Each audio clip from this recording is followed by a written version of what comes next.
Hello, I'm Barbara Mitchelhill and I'm going to read you the first chapter of my book, Run, Rabbit, Run.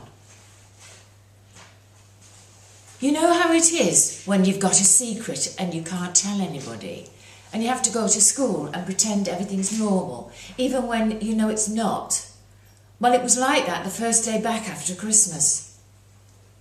Heads down, children, copy the sums in your exercise book, said Miss Rossendale, who was teaching us now because Mr. Taylor had joined the army to fight the Germans. I liked Mr. Taylor. He was young and he didn't shout like Miss Rossendale. She was old and had wrinkles and wagged her finger a lot. But that day, I didn't mind, because I got my secret. I didn't even mind when Podgy Watson, who sat next to me in the front row, whispered nasty things about my dad.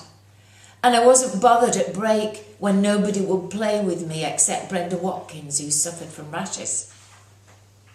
My secret was special. Not a word, Lizzie, Dad had said when he told me. Not even to our Freddie. It'll just be the two of us from now on, which made me feel really grown up. The first lesson of that afternoon was geography, and Podgy Watson was concentrating on a scab on his knee. He said it looked like the map of Africa, and he spent most of the lesson picking it off and eating it. But when he'd finished, he looked across at me and he smirked, and I could tell he'd come up with a new way to torment me.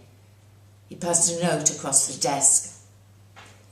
Everybody knows your dad killed your mum. That's why they won't have him in the army. I screwed the paper into a ball. It was a horrible thing to say. Terrible. A lie. So I jabbed him in the leg with my compass. Twice.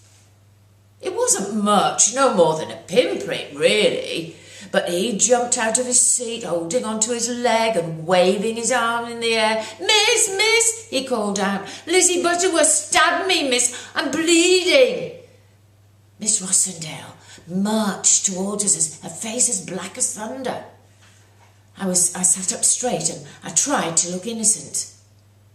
Miss Rossendale raised her hand and pointed a finger. She wasn't pointing at me. Roger Watson, she shouted. Mr. Taylor has left me instructions on how to deal with you. Now, go to Miss Oxford's room. What an escape. She hadn't even checked Podgy's legs for damage. Mr. Taylor would have done. It was her, miss, Podgy protested. I didn't do nothing. And he limped out of the classroom, his head bowed, and we didn't see him for the rest of the day.